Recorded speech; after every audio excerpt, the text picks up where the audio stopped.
All right, how y'all doing tonight? Good? Amazing, amazing. We're so thrilled to have you all because the topic of compassion is something that we're all very, very passionate about. There's so many things that have been going on in the world as of late, and even in our own environments, if it's work or personal, I think all of us can talk about some of the challenges that we're going through. So I think a lot of the genesis of why we're having this conversation is we want this to be interactive, right? So you have questions, please ask us. And we're going to have some questions that are already written up for the panel. But we want to have a conversation with this panel here. Each person has a really unique perspective and really unique stories. And I hope that you walk away really implementing them in your lives. So before we get started, I'd just love to ask the room here. I'd love to just get a few people to ask. I'd love to see why you're here and what's the biggest goal that you'd like to walk away with in this conversation. Any people who are... Any brave souls who'd like to just mention a few things? I have a suggestion. Yeah. How about we get everybody up their seats? All right, try this with me, guys. Come on, show some energy. All right. Okay. First thing we're gonna do is just take a big deep breath, because it all feels like we got a lot of energy up in our lungs. I know we're coming from work, we just ate a bit of food, but breathing. Let's see what that does. So take a big inhale from the nose, feel your lungs filling, and exhale through the mouth. Try this a few more times with me. Go inhale, exhale. Inhale, exhale. One more time. Inhale, exhale. Now everybody close your eyes for a second and walk with me on this journey.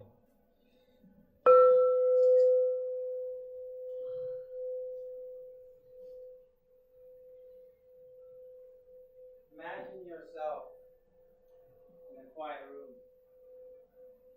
Just you in the space. There's no other distractions around you. It is just you and yourself.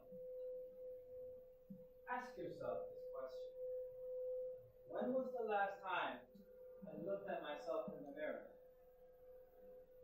And when was the last time I truly spoke with fear? We all have doubts. It's just part of the human condition and the experience. But now start asking yourself a deeper question. How can I truly appreciate this moment? Because all I have really is this moment. The past is gone. The future isn't here. But what really is here is this moment. So now, what is our responsibility? Is to appreciate every moment in gratitude. Appreciate being able to breathe, having health, having love in your life, having wealth in your life. You, my friend, are truly blessed. And now with this comes responsibility. The responsibility to do good, to raise our standards, to expect nothing but the best out of us. Because inside of us lies a seed of success, a seed of leadership, a seed that will allow us to climb a mountain without a doubt. Don't ever question your strength, your will, your determination, because you are a child of God. You are powerful beyond your limits. Because what is a limit? There is no limits, my friend. The only limit we put is a limit on ourselves. Gratitude. But when you look at each other around this room tonight, know that each and every person in this room is here for the same reason as you. And when you talk to a person, communicate with them with your eyes. Smile and joy. As the Dalai Lama says, when we open up to others and just smile and really appreciate, this person may have something to teach us, and each person does. Each person is a book waiting to be read. So let's read books tonight. And if I may ask you all, fill up these seats, please, as well. I want everybody to feel connected and intimate. Okay. Thank you, Cheyenne. Thank you. Thank you for setting our intention for this room today. All right. So now that we're here, thank you for sitting up at the front. Appreciate these brave souls at the front. Promise we won't bite. Promise. How are you guys doing? So I'd love to ask again, why are you here? What are the things that you're hoping to learn from today? Is there anyone who'd like to share? Thank you. Please tell us your name and what you'd like to learn today. Shen. So, I consider myself a compassionate person. I think I'm always trying to be nice, trying to understand where other people are coming from. But I think recently I've realized that I'm not very compassionate towards myself. So how can I be less judgmental of myself, less critical, and just appreciate my own strength? Absolutely. Thank you so much, Shen, for sharing that. I think that's one thing that a lot of us walk into this world not even remembering. And I think today what we'll share about is our personal stories and how do we integrate that more, because that is very tough to remember that. I'm gonna make sure I spin my chair around. Let's spin this around a little bit. Any other goals, any other things that you'd like to learn from this conversation today? Okay, well, if any questions pop up, please feel free to raise your hands. Again, we want to make this a really interactive conversation. I guess, how do we be compassionate, continue to be compassionate as we're in an evolving, changing world that's very quick? Yeah. And how can we catch our breaths? Absolutely, absolutely. It's a wonderful question. And I think each of us will have a perspective to share around that as well. Fantastic. So who am I? A little bit about myself. By day, I'm a video producer at Google, and I create educational content to encourage students to get into computer science. And by the evening, I'm a public speaker around self-growth, and I help people find their own voices as well. So I'm a public speaking coach, and that's been the main through line for me. It's really important for me to share everyone's voices because everyone has a story. You have a story. We all have stories, and how do you really step in to share them? And I'm not saying you need to use the stage as that, but how do you use your story in a conversation with a friend?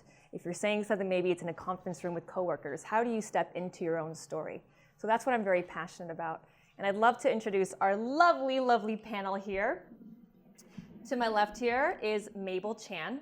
Mabel is the co-founder of Albert's List, a 32,000 member job-seeking Facebook community, and she empowers people to become powerhouses in business and in life by helping them to alter their mindset, set ambitious goals, find their voice, and channel it authentically to attract like-minded people.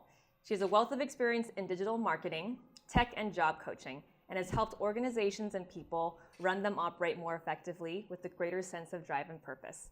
Welcome, Mabel. Thank you for everyone for attending. This really means a lot to Albert's List, and I know that everyone that's been attending our events has had an amazing time, and I want to continue delivering this to our community. Amazing. And to our next down the line is Jared Karol.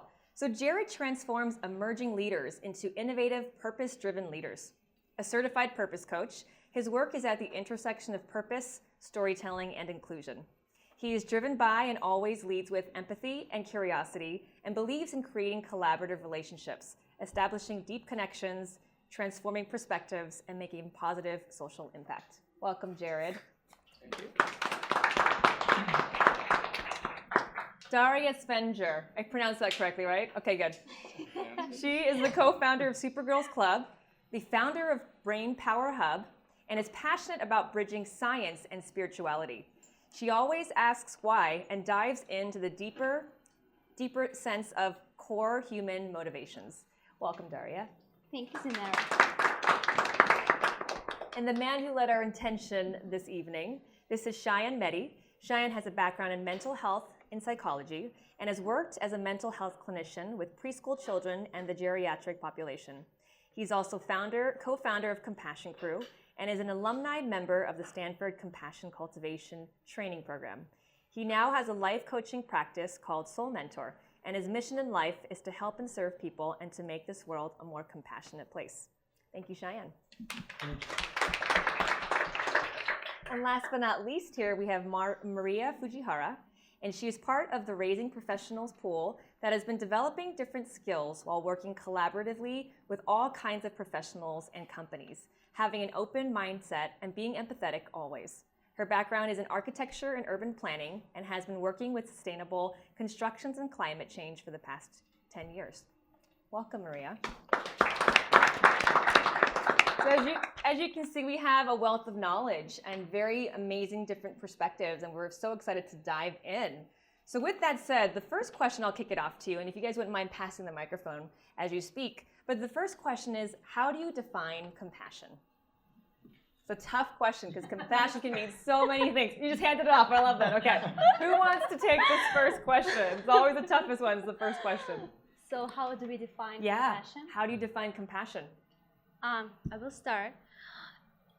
So recently, this was brought to my attention that empathy and compassion are totally different categories, which are blended in many cases. So for me personally right now, the most kind of fruitful part is to distinguish what is empathy and what is compassion. So actually, empathy, it is really mixed with compassion inside of us. And empathy is something that we literally feel for another person. For example, if we see a homeless person on the street and we feel bad and we feel maybe a little bit scared, it's maybe not because we're compassionate, it's likely that we are empathetic. And when we are empathetic, we're not caring so much about the person in front of us, but we are caring for ourselves who may be in this position. So it's really interesting to notice and to distinguish empathy from compassion. And also empathy is when you take on other people's emotions and you become like this magnet for every emotion that's happening around you. And it's also not safe. And for example, maybe you heard this term like empaths. Like some people say, oh, I'm an empath. And it literally means that this person is tuning into somebody else's emotions and perceiving them as their own. And for example, this is this guy, his name is David Savage. And if you Google David Savage, you can see that he's now like the most PR'd empath most in the world. And when I met him at the event, he was doing this reading, like in front of hundreds of people. And he was reading people's emotions. But he, in the end of this event, he told that, you know, when I was reading these emotions, it was not like, I was not caring about you at all. I was caring about me and how I perceive it, like in my personal, like in this body. So that was my thoughts on this topic. Do you want to? Yeah. I'll piggyback off of that. That's very interesting. It reminds me of the notion in Middle Eastern traditions, you may have heard of Sufism. I'm not a Sufi myself, but I have an admiration. Is this thing working, by the way? It is. So it's for the lovely cameras, actually. So we're going to have to hello. So it's, yeah, but sorry not about to tap because it will be like the sound problem afterwards. Got it. So the Sufis, the whirling dervishes, there's a book I recommend all you guys to read. It's called 40 Rules of Love. It's on the meeting of Rumi and Shams. And when they meet, it is like two universes meeting. I know poetry is a bit of a dying art nowadays, but it's coming back. Sal Khan, the founder of Khan Academy, has mentioned that with AI and automation, the next 50 years, there's going to be about 70 to 90% of reduction of all these blue-collar jobs we have today. So tech engineers, the future is the liberal arts degrees, let's just say that. Because now we're going to have so much time and opportunities to be creative because machinery and AI is going to replace our jobs. So now what do we do with all this time? We're going to have a lot of time to think for ourselves, aren't we? And if we don't really like ourselves, that's going to be a bad closet to be in. So what I advise you guys is this discussion tonight is not just what is compassion, like a grade 3 topic. It's deeper than that. It's more about what is life. Yeah, so I'm excited. Okay, I would like to add on what Daria said because for me, compassion is actually acting towards empathic mode. So when you put yourself into some other person's shoes, you're just like Daria said, you're just feeling how this person might be feeling, but you're not really acting towards that person. So when you actually start thinking about how you can, well, maybe help that person either with a thought or with an action itself, then it's compassion. And in my area of expertise, so I've been working with sustainability for the past 10 years, and I come from a family that all of us are working in the environmental field. We understood, actually, I understood that sustainability, it's great, it's amazing. Everyone really, it's always wanting to know what it means and climate change and everything, but you can only become really sustainable when compassion is added to the wisdom and to the knowledge that we have in terms of sustainable design and everything that we call it sustainable life. So we can only become really sustainable when compassion is added. So I think these principles we're going to talk a lot about this, but that's the basis of what I think compassion means. Fantastic. I love what's been said, and I think even before you get, and I like the distinction between empathy and compassion. I see the connection, and I think even before empathy, which then can lead to compassion, there's a key thing that when you see it, it's awesome, and I, for one, wish to see it a lot more, and that thing is curiosity. Because if you're not curious about someone's situation, someone's life, someone's challenges, it's really hard to be empathetic. And if you're not empathetic, it's going to be impossible to show compassion. So tonight, I think you'll hear a lot of strands from me and from the other people on the panel around curiosity and what that means, especially in a position when you're stressed, you're looking for work, you're uncertain. There's a lot of things that you don't know how they're going to turn out. Always lead with curiosity. Wonderful. Great. So thank you for sharing what your thoughts of compassion are. So I run a community of 32,000 members, and I have a lot of job seekers that reach out to me with various questions. And it's oftentimes, to me, when I'm compassionate towards others, is how can I support you? Because everyone has a different narrative at one given point of their time. They're trying to transition into a new job, or maybe they have a boss they don't like, or maybe they're in a work environment that they're not very happy with. How do you get from point A to point B? How do you resonate with this story? And how do you shift this mindset to where what their narrative is saying is helping them get offers? So for me, compassion is pretty much supporting others. Yeah. Absolutely. So I have a little mic, so I'm good. Thank you. Okay. I'm good. I'm all mic'd up. So when I think about the word compassion, I think about two concepts. I think one, to what you were saying, it's like starting with the self. And oftentimes that's the hardest one, and that's the one that we neglect the most. And when you realize that you neglected yourself, ooh, is that painful? Is that painful? It hits you on a Sunday morning, all of a sudden you're like, oh my God, I've been completely neglecting myself. So one, it starts with the self. And if you're in that space to be compassionate for yourself, that's when you'll be in a space to be compassionate towards others. And this word compassion, it's such a big term. And actually, if you throw in the word compassion to your companies, how many eye rolls will you get? You'll get a lot of eye rolls. But the thing is, it's an amazing time to be exploring what that concept means. It's a radical term right now, but it's so important. And today we'll not only be sharing inspirational personal stories. I'll be sharing very tactical things. What does it mean to be compassionate for yourself? What does it mean to be compassionate for others? And I'm just a quick show of hands. How many of you all are dealing with a toxic environment, whether it's work or personal life, whether it's people? How many people? Okay, got a hand back there. Got a hand. Okay, and I'm curious to hear some of your thoughts as well in just a little bit. But a lot of what we're going to be talking about on this panel are ways on how you can bring in compassion for yourself and others in your personal and professional life, because it's very much integrated.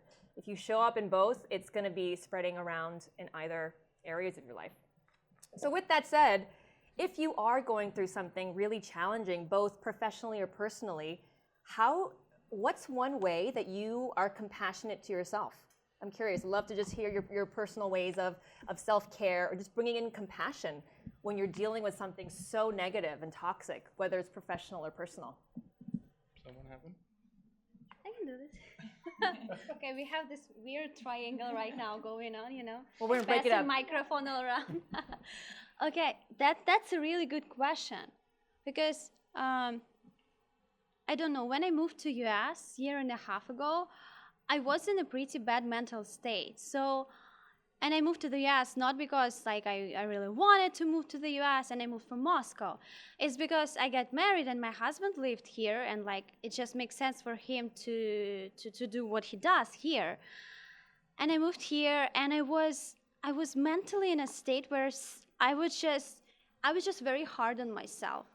I was totally, you know, diminishing myself in terms of like what my life meant, what was my options. And I found myself just one time crying in the middle of the day with no reason. And you know, Instagram life was like totally perfect. Like pictures were perfect, they were professionally done. Like I was doing yoga and stuff like that. So it was like perfect life from the outside. And people were writing me like, oh, Daria, you're so lucky. You have this like all beautiful life. And I was just a totally like fucked up person for myself. And it was so weird to see this contrast, what can be on surface and what can actually happen within the person. And that's how I started to deconstruct myself and understand like how I created this mental state, because it was a mental state. And at that time, I was not aware about mental health as a thing that we should consider, because like coming from Russia, we have like no talks about mental health. You have some problems, you just, you know, put yourself together and proceed. And here I've started to kind of like deconstruct and understand how I can undo this state. Because if I've done it for myself, I've done it for myself, I can undo that. So that's how I started to dive into the concept of neuroscience and how the brain works in terms of what biologically makes me feel what I feel. And during this journey, reading lots of books and like trying to understand what really happens in me, because I was not in control. And I understood that I was not in control. Like to cry in the middle of the day, it's not just normal. It's not just something that I was really looking forward to.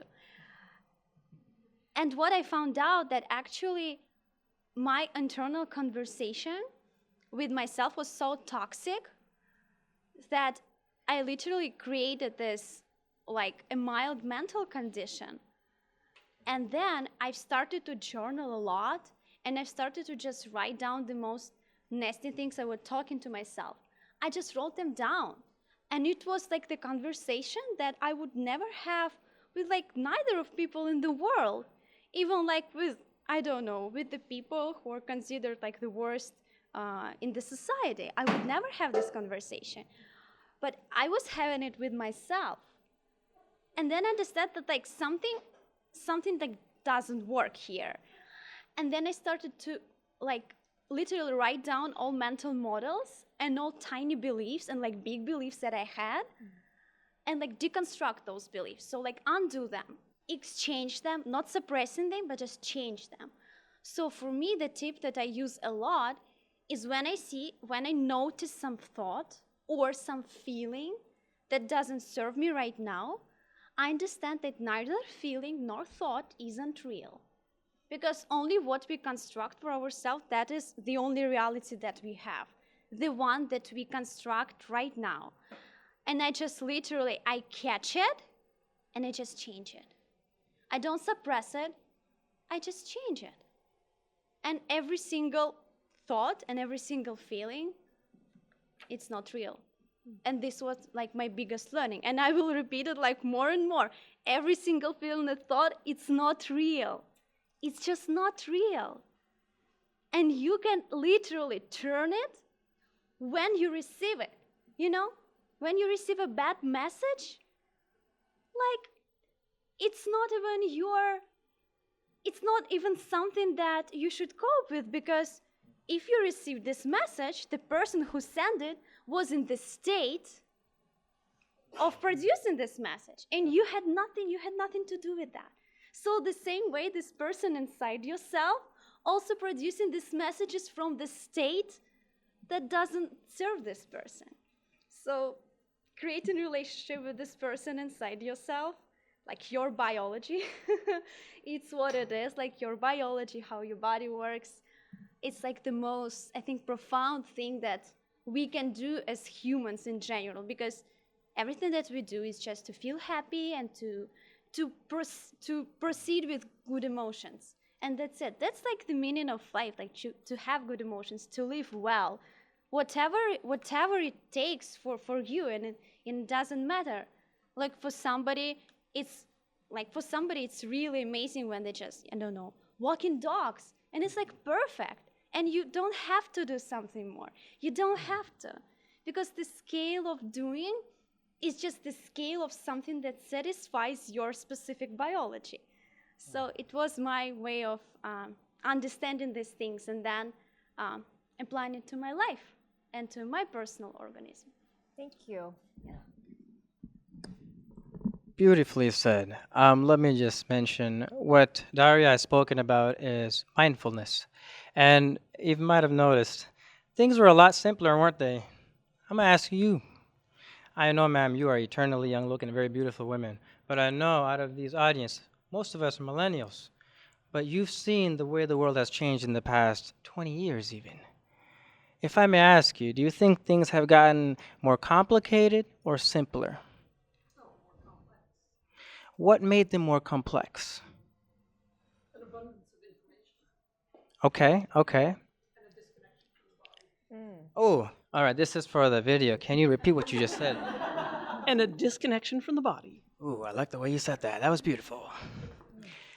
Now, what exactly? She's right. It's a disconnection from the body. Did you know? Let me tell you, you look like a very happy person. May God always keep you happy. I love that smile. Children at our rest energetic state experience joy. Haven't you seen a kid, like, have this ever happened to you where you're just walking around the street like this? I'm a storyteller, and I love when I'm in movement. It makes the story even better for you guys. So he's like walking down the street, and he's having like the worst mood of his life. He's just lost his job. He's looking down. He doesn't even know how he's going to pay for his rent. And all of a sudden, he sees a little baby sitting in the cart.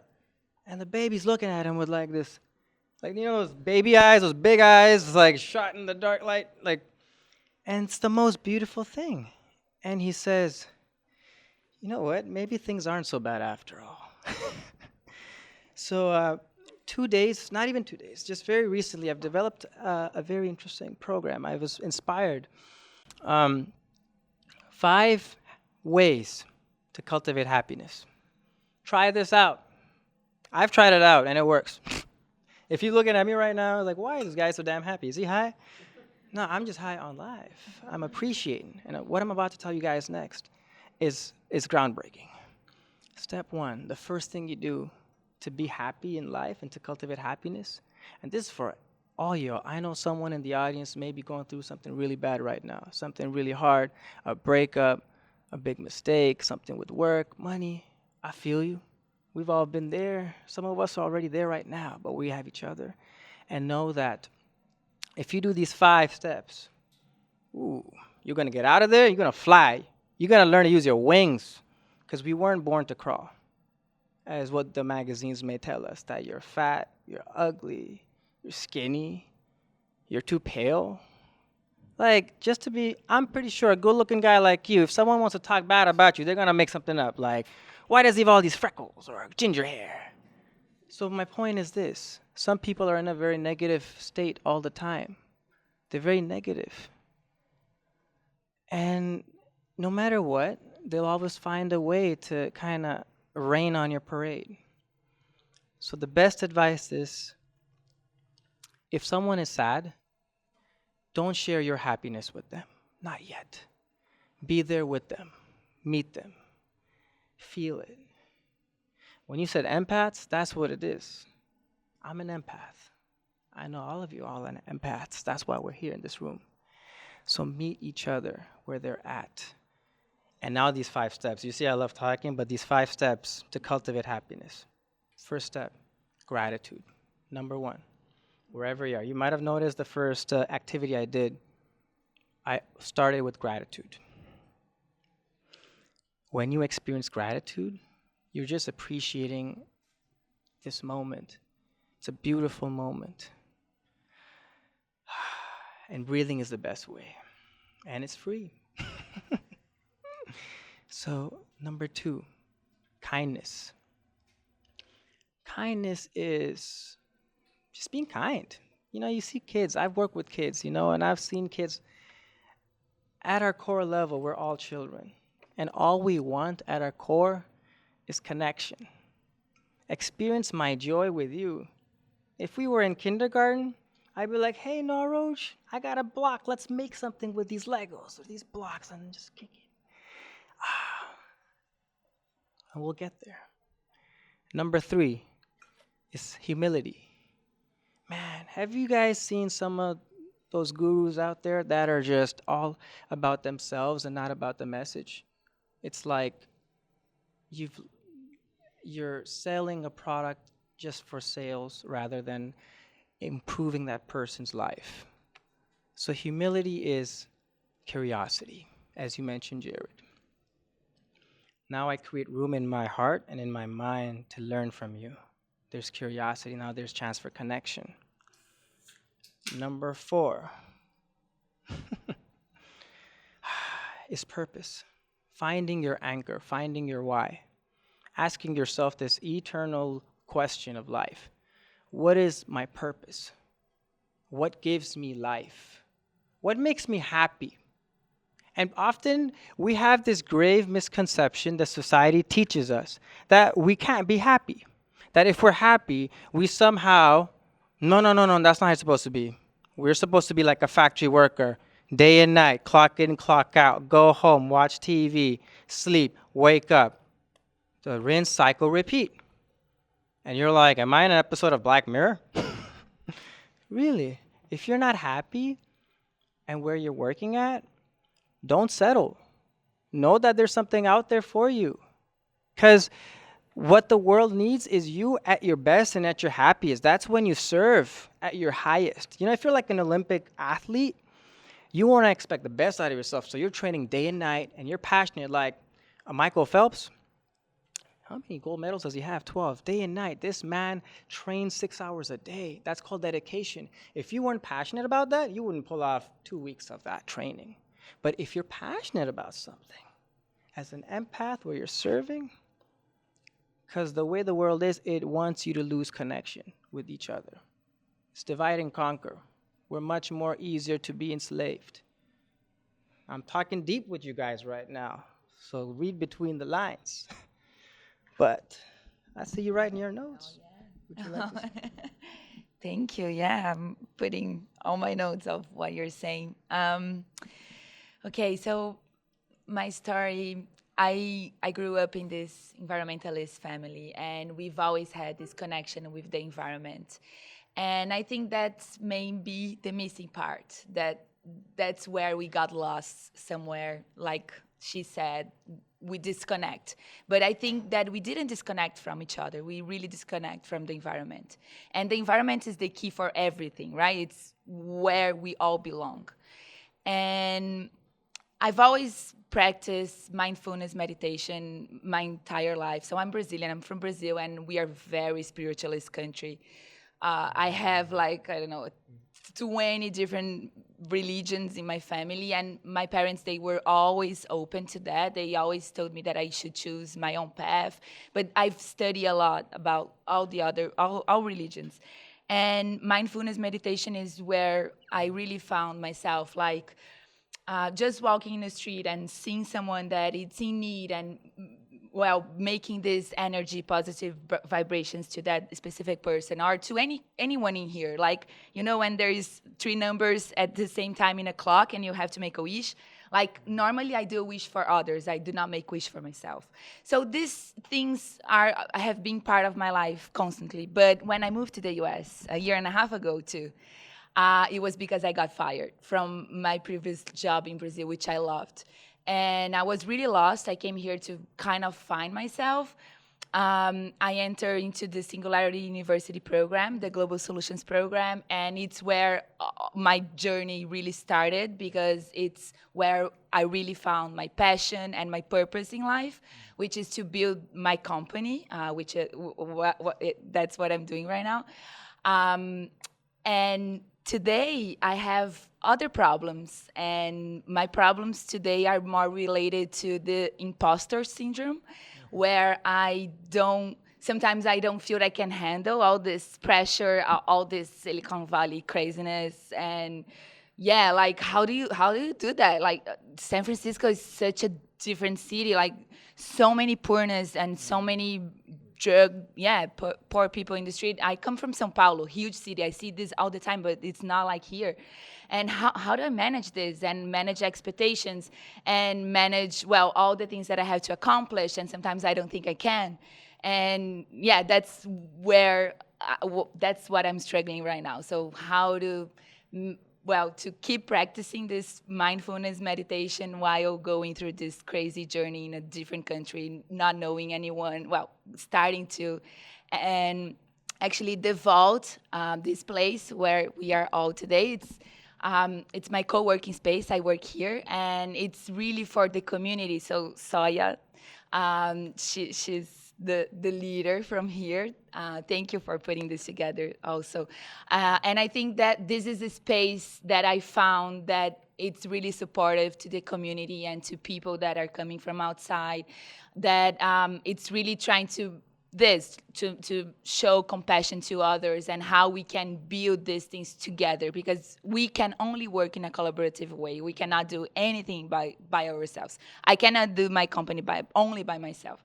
So we all need each other. So that's what I've been learning, and that's how I've been growing. Wonderful, thank you.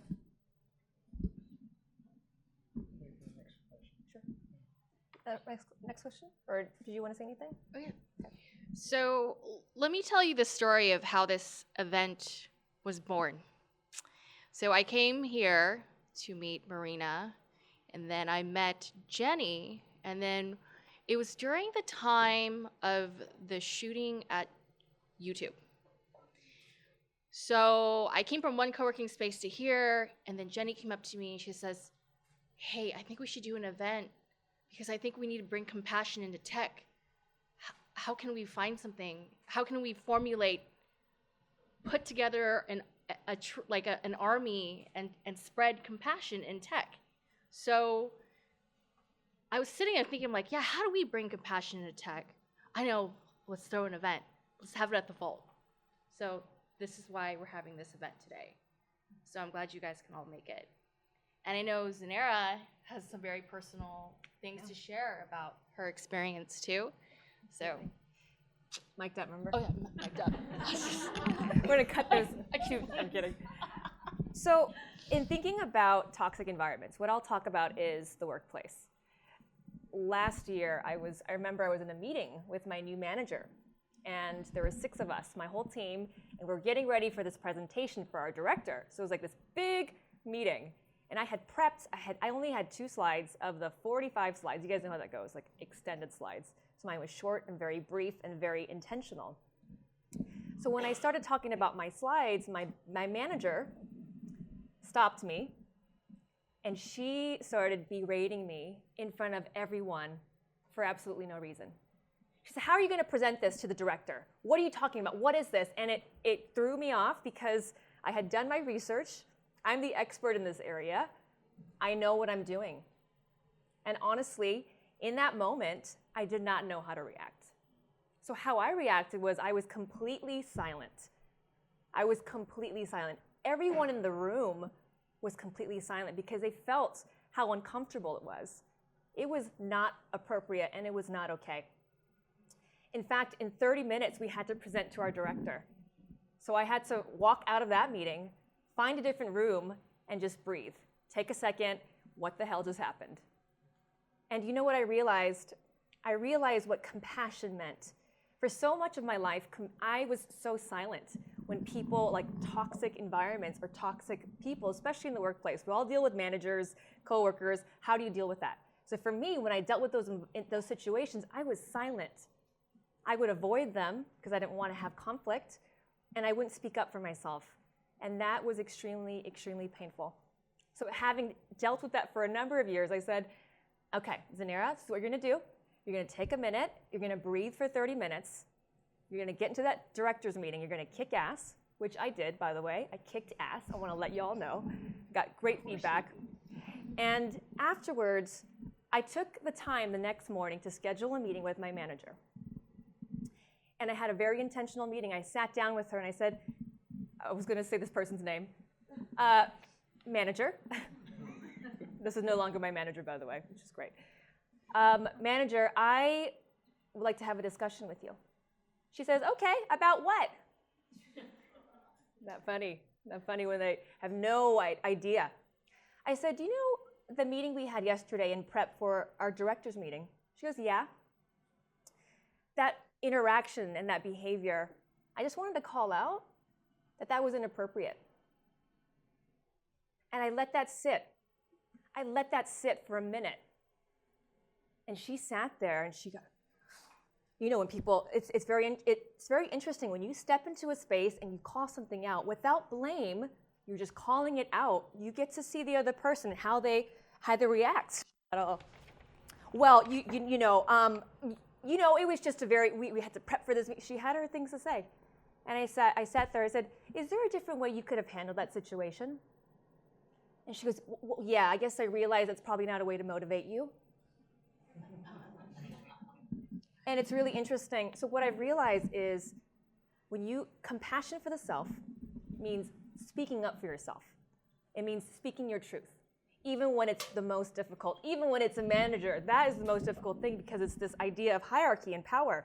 But I'm telling you, once you step into that truth, you dictate your space. Okay, because let me tell you, I don't have people like that show up for me anymore. Coworkers, oh gosh, I would tell you years and years of toxic coworkers and managers. But when you step into a space and you own your voice, you start to create this change around you.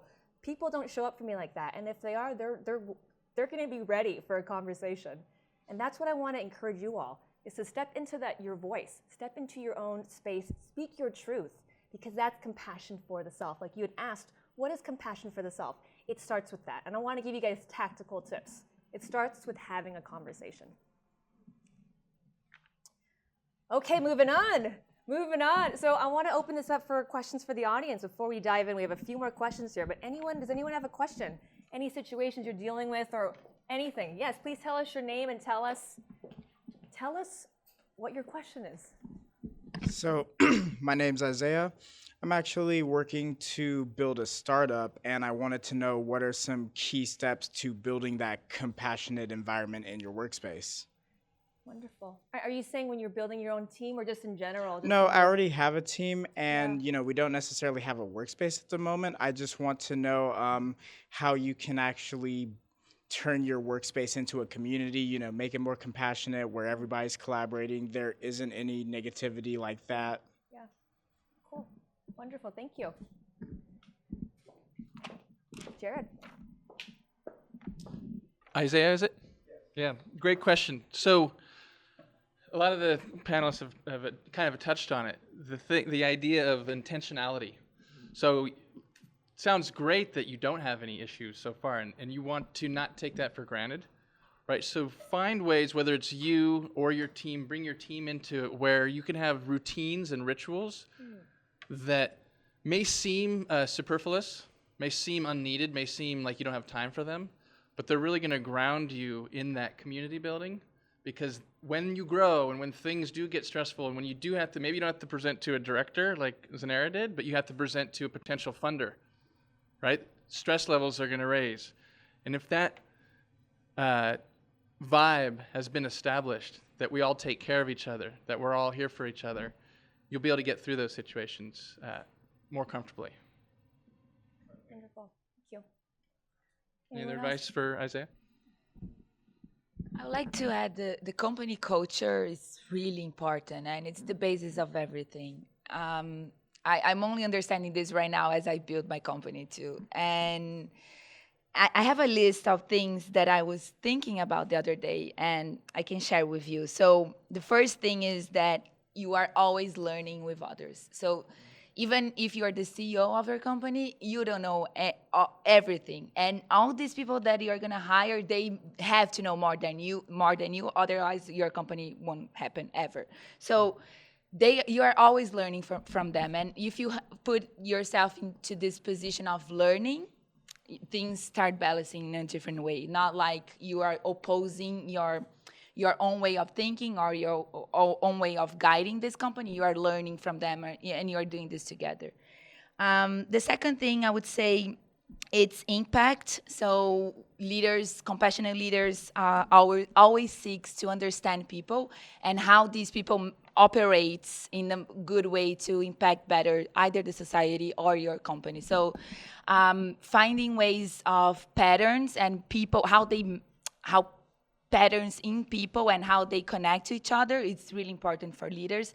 So if you have any problem with a specific person, you can put this person together with another person that might balance the way also. And yeah, like influence, seek to influence, not authority.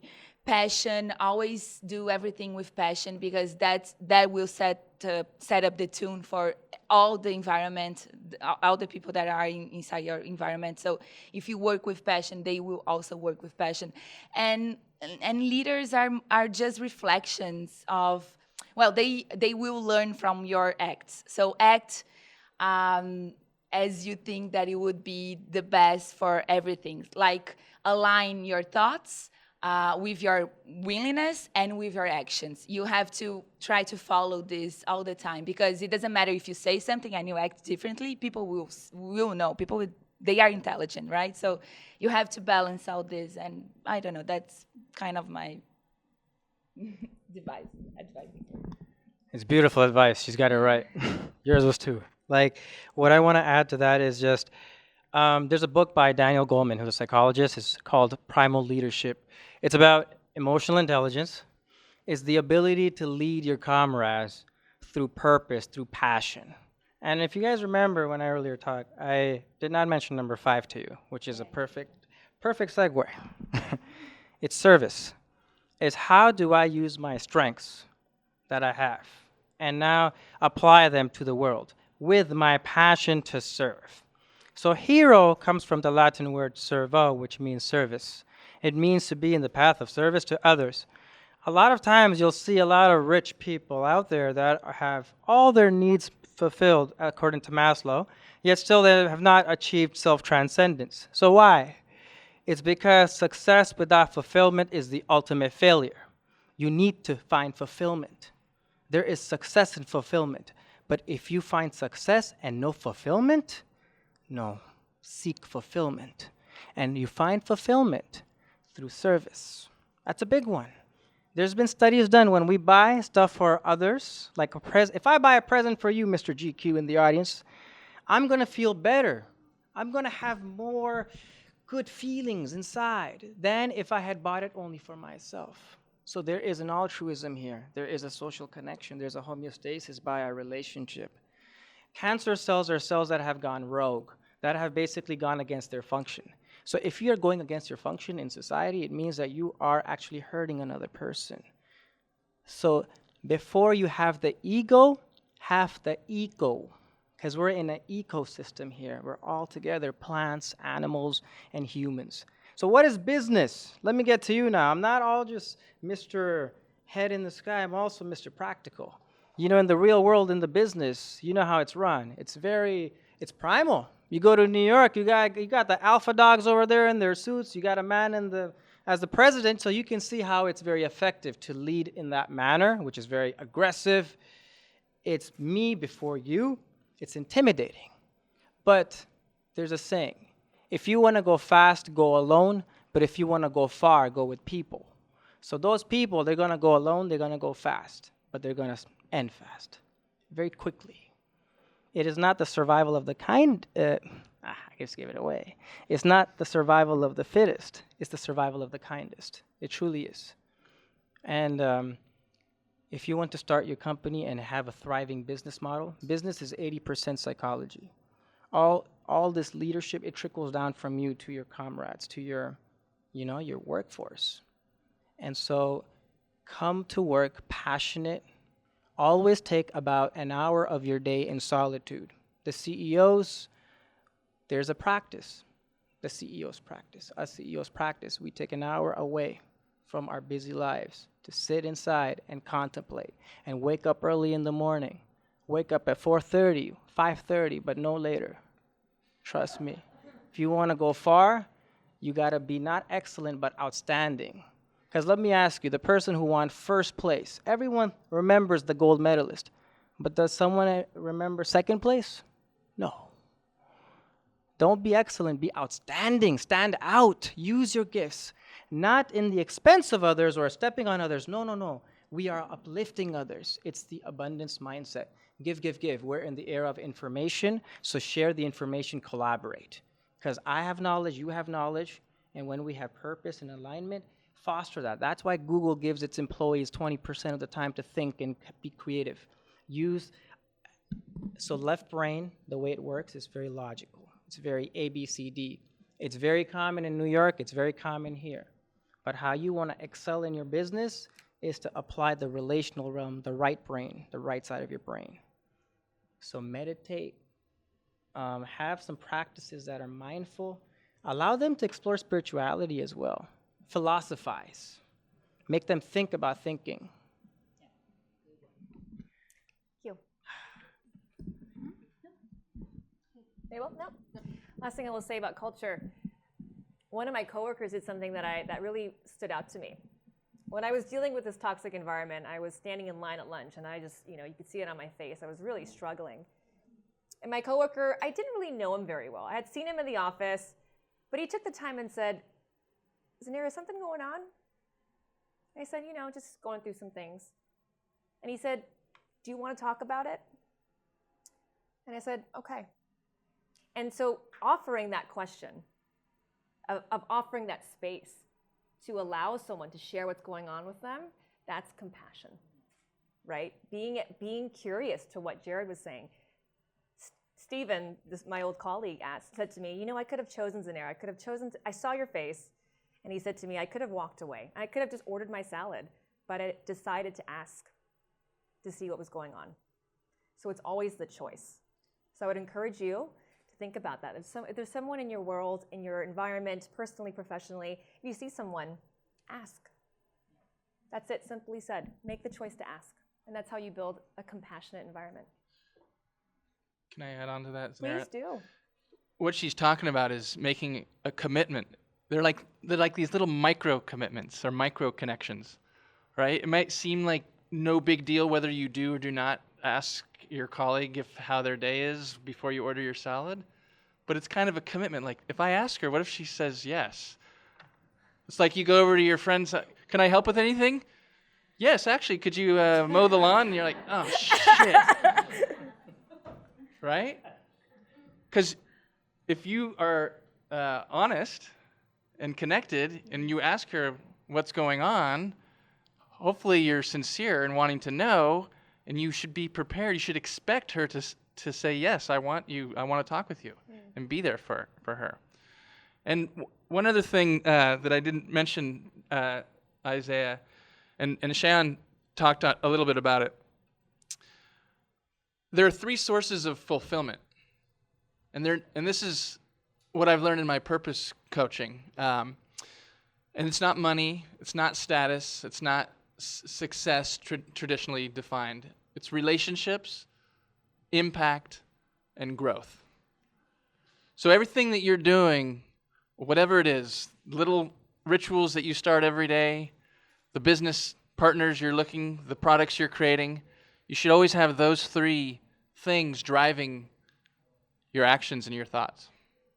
Wonderful. Thank you. Any other questions before we move on to other questions? No.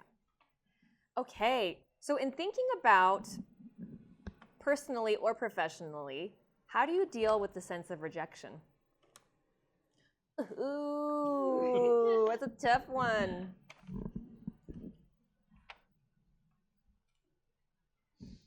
So I could speak on that. So oftentimes, a lot of my, I coach a lot of my clients in terms of interviews and how to get into the in-person interview and how to get an offer. And of course, when you're applying for like 150 jobs, you're gonna have a lot of rejection, right? I go through rejection. Everyone in this room goes through rejection. But I think that courage manifests from the rejection, so it becomes white noise. So then all of a sudden you're like, oh, I didn't really care about that interview, and then all of a sudden I got like 2 offers. And I'm like, oh, it's working then. It's always like that. It's like, I didn't really care about this job interview, and they just gave me an offer. I'm like, all right, great. So that's how I think that courage manifests from rejection. Who's read the 4 agreements? Okay, a couple people? Handful? Who remembers what the 4 agreements are? All right, Albert? Don't take everything too seriously. Everything that other people do to you is not because of you, but because of them. Phil, Be comfortable with your work and always do your best. More or less, yeah, pretty good. I like those. So the one that I want to point out that I think Cheyenne kind of touched, someone over here touched on a little bit earlier ago, is don't take anything, nothing's personal. Nothing in the whole world. If I punch Mabel in the face right now, it's nothing to do with her. It's all me. She might be injured, but she shouldn't be mad at me. All right? Of course not. Well, Nothing. just a little bit, but you know. I would say no, anywhere but the face. Okay. So nothing's personal, because when you take things personally, and this is what I help with my clients understand when helping them with their story, you hijack your own narrative, right? We all have a narrative that we're trying to understand and live and articulate, especially when we're job searching, right? We're looking for jobs, we're trying to impress people that are going to hire us to give us money, right? And so when we know who we are and we can be true to that, then the rejections, yeah, they might hurt, they might sting a little bit, but you kind of brush them off and you move on because you know what you're after and you're going to get it. Yeah, thank you for sharing. That's really good tip. Thank you. About rejections, I know an amazing challenge which literally helps any person to get out of this fear of rejection and move to kind of like rejection anticipation mode. And that's fun, yeah, rejection anticipation mode? No, it's not. Not so much fun. But it's just called, I believe if you Google just 100-day rejection challenge, that's how it's called.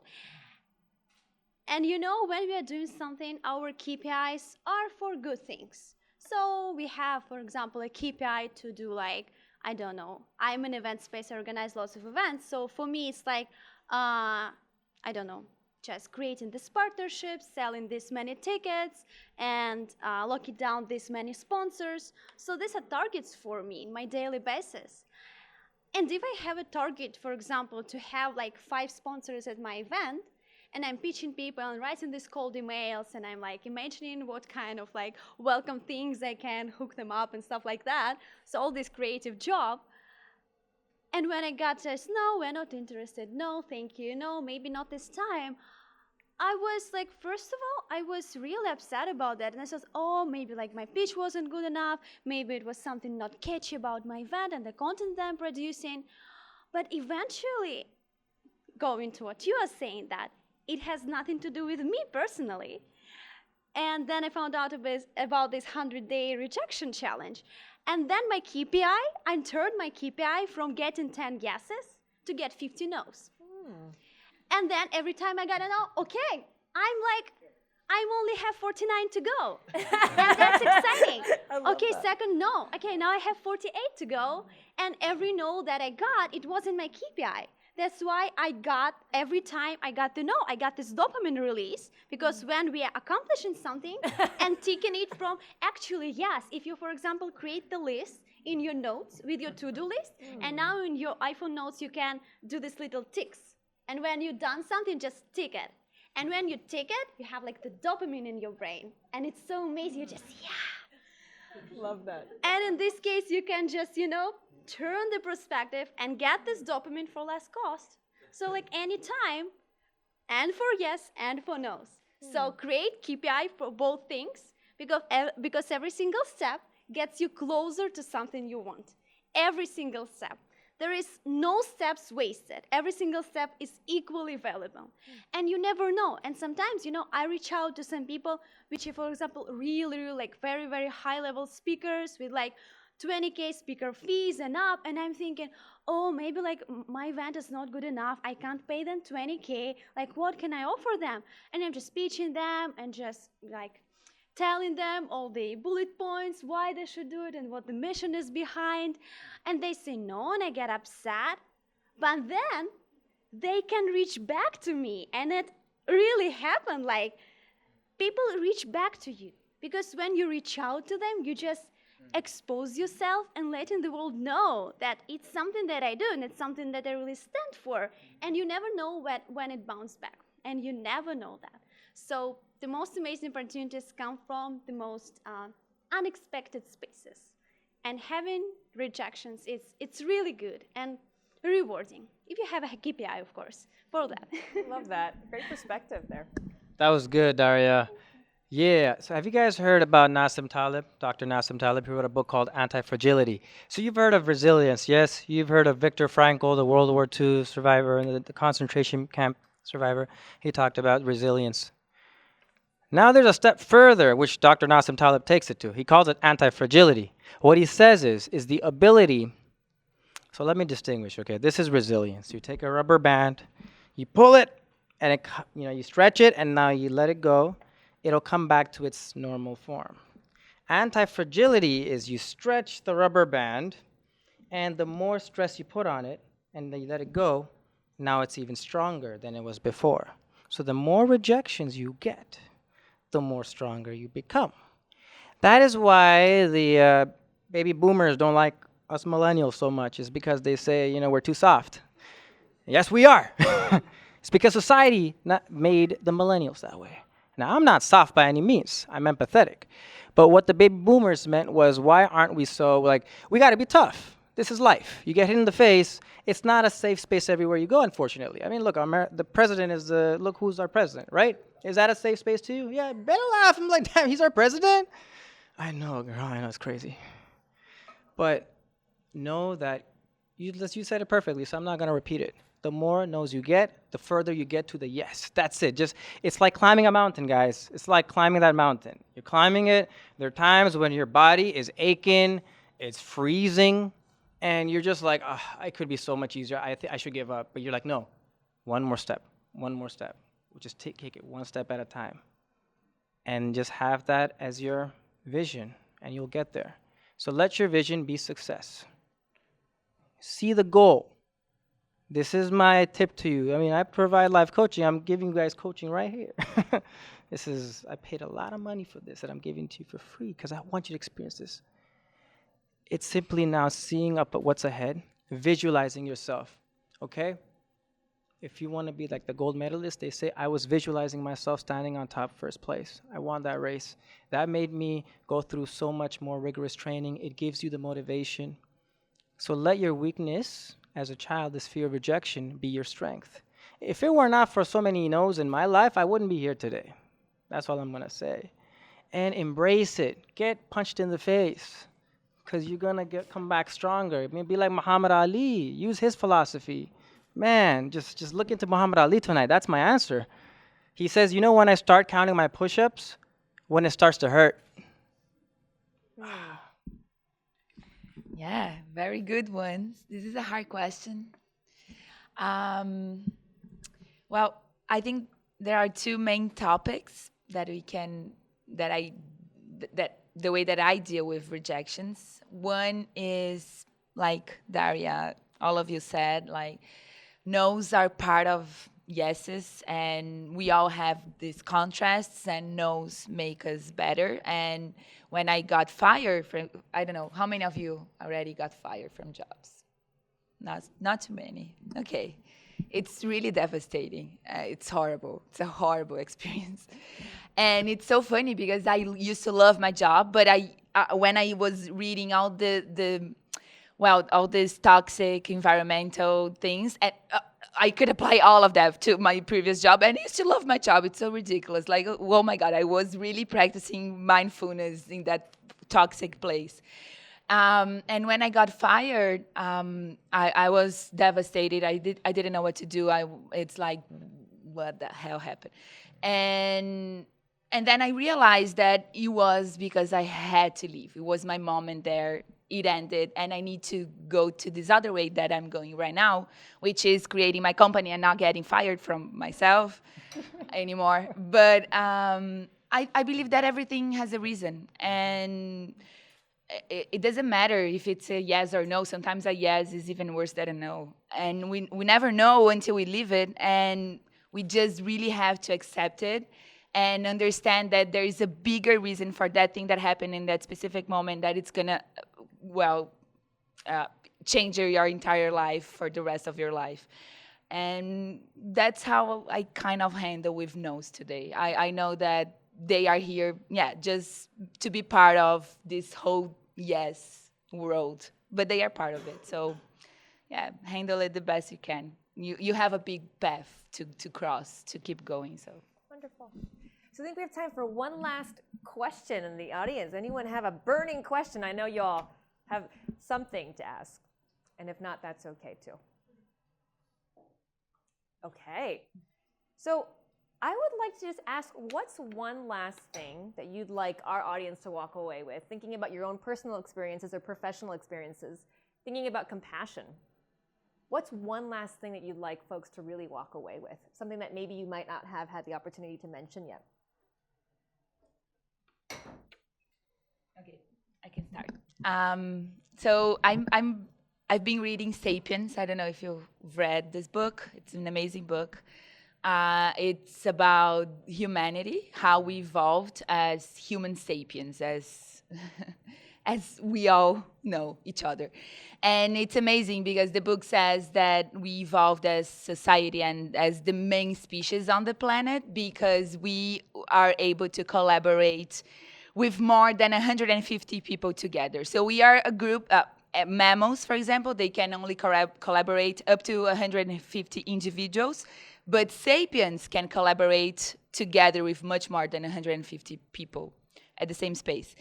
And I think this is amazing because it really shows how we are a collaborative group that needs each other. And I think that we lost ourselves a little bit because we are receiving so much information today. We're really connected in terms of information and disconnected from the environment itself, where we came from.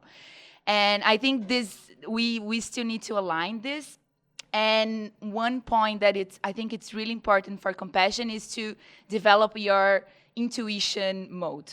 So for me, intuition is 90% of my decisions are made by my intuition. It's crazy to say. I don't say this to many people, so don't spread that out. But it's true. I really trust my feelings. And intuition comes to when we are more connected to the environment and to other people, you develop intuition much more. So there is a movie also, it's called Inside.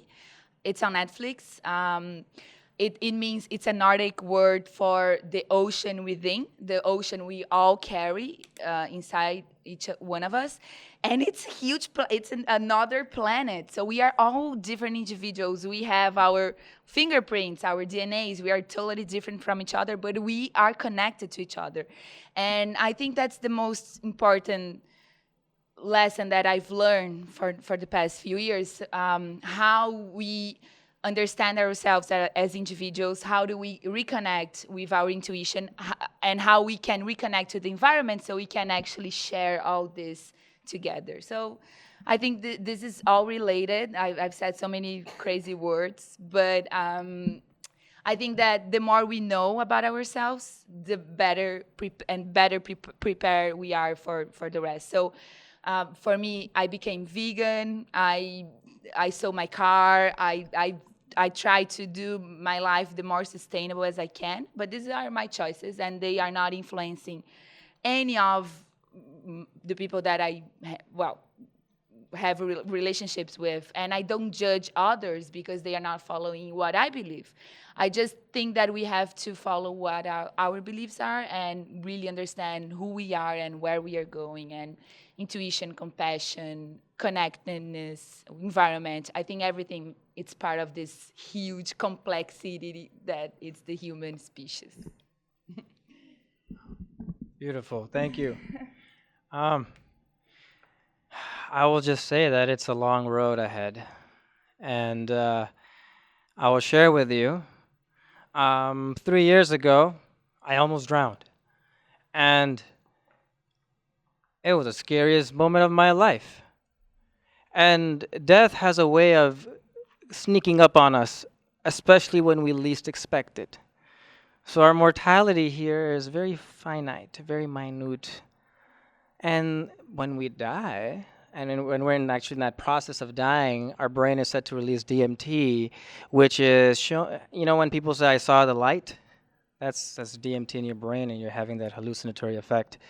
But I felt I was seeing that moment, that light, and the first thing I saw was my mother, and the second thing I saw was Earth, and a question came to me.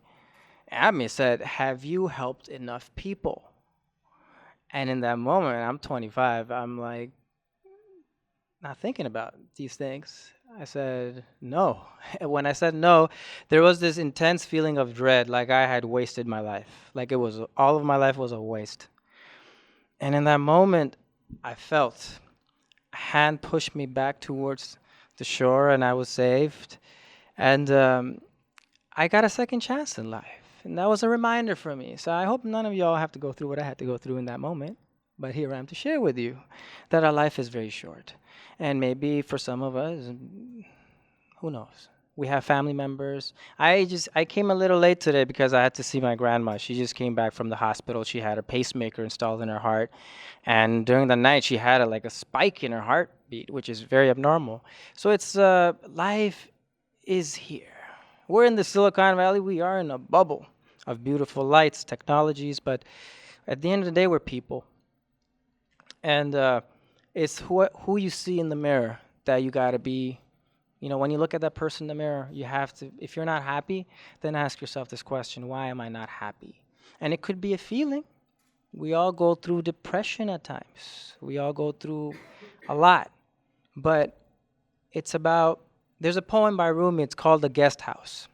And in the poem, he talks about having emotions that come at your door. Sadness, happiness, joy, depression. Invite them in, for they are visitors sent from beyond. So really feel into it. This is where mindfulness comes in, as we're talking about. Just observe your thoughts. And the feelings, feel into it. Cry. Men have a problem, especially here. There's a book called I Don't Want to Talk About It. It's on male depression. It's about men who don't have the space to be able to be vulnerable with each other. It's more like, hey, bro, did you watch the game, bro? I did, yeah. It's cool, right? Yeah. But there's never women are said to be happier. They live longer than men. There's a reason. After a breakup, y'all come to each other, eat a lot of Haagen-Dazs, watch, all those Mean Girls, all the movies, you name it. All right, not all girls are special like you. But us men, though, we tend to go inside to ourselves and not really talk to someone else about it. And we hold it in. And for some, it's food. It's that need for connection. You might be filling it with food, with cigarettes, with anything. But at the end of the day, what you want to use that human connection for is it's for humans. It's for your friends, your family. Go to people that love you. Spend time with them. There was before I finished, there was actually a Google executive. He developed cancer after working 20 years at Apple and then Google. When his firstborn son was born, he went that very same day to present to Steve Jobs. So you can understand how busy this man's life was, how much time he was giving to his work and not enough to his family. After he developed stage 4 lymphoma, he started spending more time with his mother and in nature. And lo and behold, his cancer went in remission. There's some people that spend 15 hours in the computer here. Not good. Spend time in nature, go outside. And Epsom salt baths. This is the tools of the trade I'm giving you. Hope all you all become coaches after this. Practice self-care. If you have a tub, if not, you have a bowl, put water in it, put some Epsom salts, and just go inside. People practice this in Europe. It's known to even better your immune system. Energetically, healers do this because they say the salt pulls in the negative energy. So living in here, there's a lot of energies around us. So the best way to stay pure is to practice self-care. Take time out. So for some of you, it's not Epsom salts. Just go and just relax. Read a book. Have hot cocoa. Do what feels your soul. Yeah. Did you go yet? Oh, I'm going this way. Thank you, Shayan, for sharing the beautiful story, and especially for being like a little vulnerable about your experience. Like it's almost like near-death experience. Do you consider it like near-death experience? Mm-hmm. Yeah. I had recently I was on a like week-long workshop, like week-long thing with a lady, and her name. Oh my God, it slipped out of my mind. Her name. That's crazy. Okay. I will remember it in a moment. But the thing is that she developed the 4th-stage lymphoma, like the guy from Google that you were talking about. And she also had this near-death experience when she died, and then she kind of like came from this place of nothing. Yeah. And she was dead for like 4 minutes, and then she came back, and then her lymphoma went to spontaneous remission. And in 7 days, billions of cancer cells just eliminated out of her body. And nobody could explain that. Is this Anita Morjani? Yes. I saw yes. her. She's amazing. Oh, yeah. yeah. Mm-hmm. Thanks for reminding me her Of course. name. Yeah. So, yeah, it's Anita Morjani, and she was sharing her story live on stage. And the key takeaways for her on the question why she has developed this cancer, it's because something in her life she wanted to eliminate, but she didn't do it. Something in her life didn't serve her at all. It was toxic relationship with her, kind of like cultural pressure, because she was coming from Indian culture and she didn't enjoy the things how they were like arranged in India. It didn't serve her her best life. So, and then she developed this concept that, and she truly believes in that, if somebody has something in life that doesn't serve, or that doesn't like correlate with your true nature, this is something that accumulates in the body like a cancer cell. So cancer is just the mechanism for your body to self-destruct, and it's not a virus. You can't pick it up from somebody. It's something that is within the body, and something that self-destructs, like that destructs the body. So it makes me think. It made me think a lot about like how we destruct ourselves on a daily basis, and that's where compassion comes. Because if we destruct ourselves in any ways, it means that we lack compassion in these specific spaces. And every bad thing that you say to yourself, or that you do to yourself, or think about yourself, it's a path to self-destruction. And there is this beautiful movie, the recent one is called Annihilation. How many people watched Annihilation with Natalie Portman, I believe, in the main role. Literally watch this movie. It's like super amazing movie. And in this movie, there's so many true scientific concepts about like how cancer develops in the body and how like annihilation, how your body and how living organisms annihilate themselves from the world. And if you watch this movie, I think many things in your perception of the world change. Yeah, and like the key takeaway that I didn't mention before is just don't take your life seriously. Just don't take anything seriously. Literally anything, don't take seriously.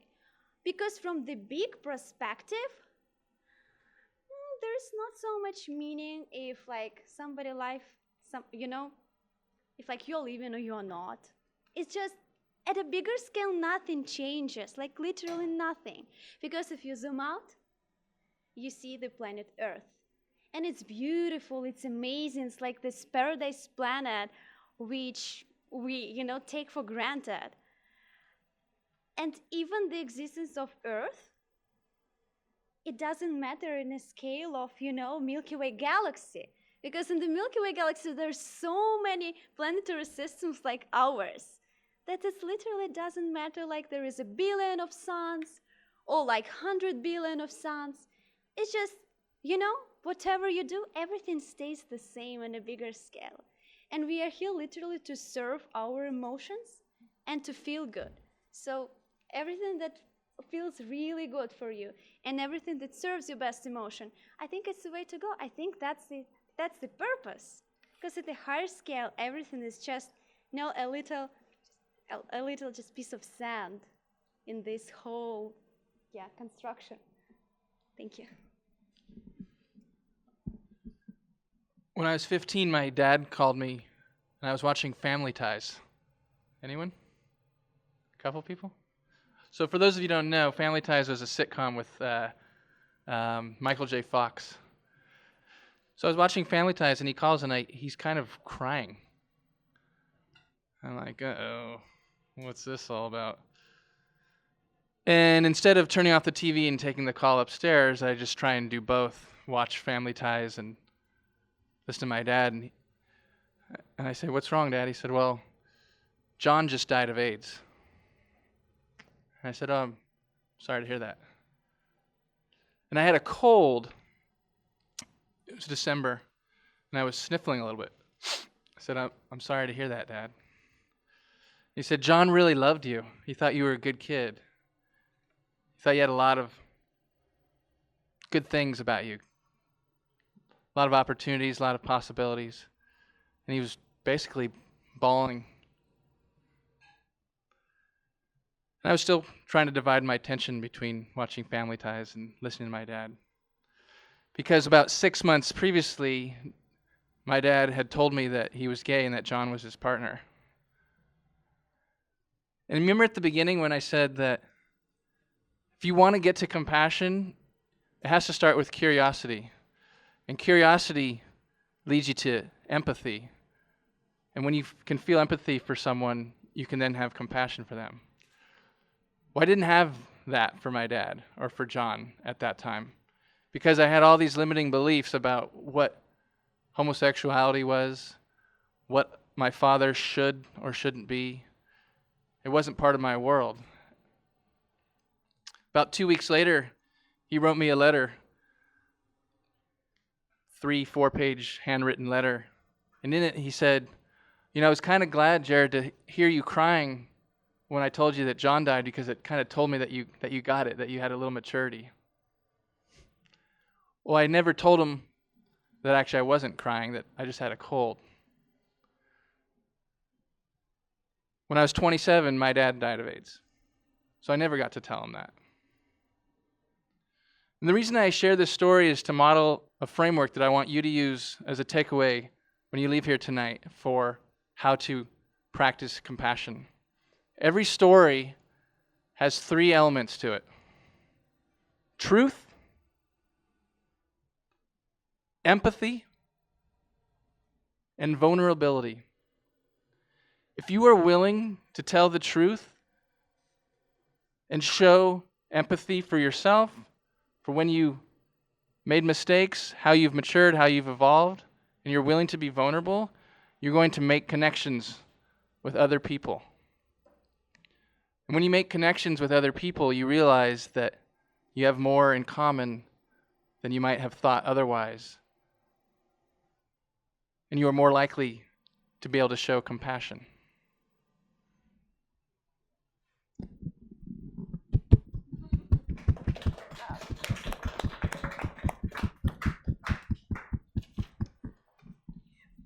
That was very beautiful.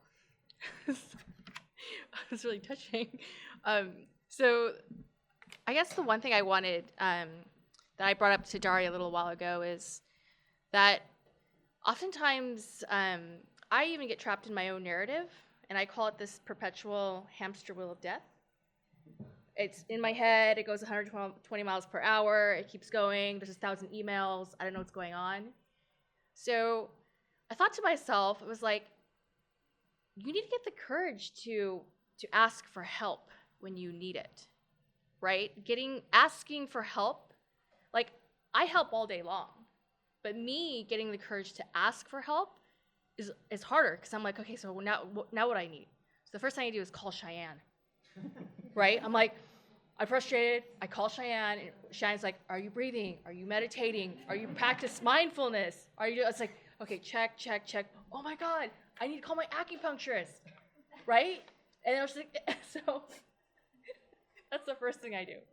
So definitely taking care of the self is really important. And the Epsom salt baths and the acupuncture and the meditation and the yoga, all these things are really important for just in your personal life, and I guess they lead into your career too. Absolutely. So, yeah. Thank you all for sharing your perspectives. The last thing I'll say is just a through line from the experiences I shared is, when do you walk away from a toxic environment, whether it's personal or professional? I'll say when you've done everything that you can, and you step into your voice, and you said it X, Y, Z times. For me, doing that year after year and seeing similar people replaced, I was like, you know what? Maybe it's time to walk away. When you've done everything that you can, that's the time to walk away. And you know what? When you walk away, you're setting a new standard for yourself. Walking away and letting go is tough, okay? It's very, very difficult because we hang on to these old stories about ourselves. We think that we should be living in this space. But once you step into a place and say, you know what? I deserve more, and there's more out there for me. And once you step into that place, woo, you dictate a whole new space for your life. You dictate who comes into your life, the environment that you dictate. It is the life that you are creating. So I want you to know that you each have the power and the voice to create the lives that you want. It's about stepping into your own truth, being honest with it, and speaking up.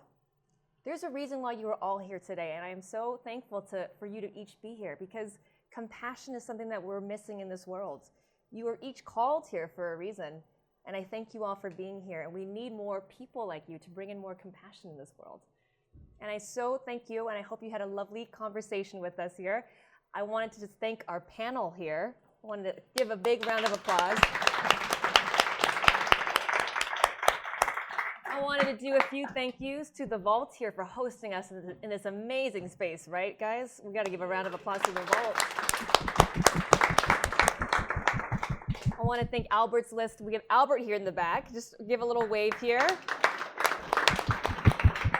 for organizing this, and of course our lovely film crew. Thank you so much for your work there.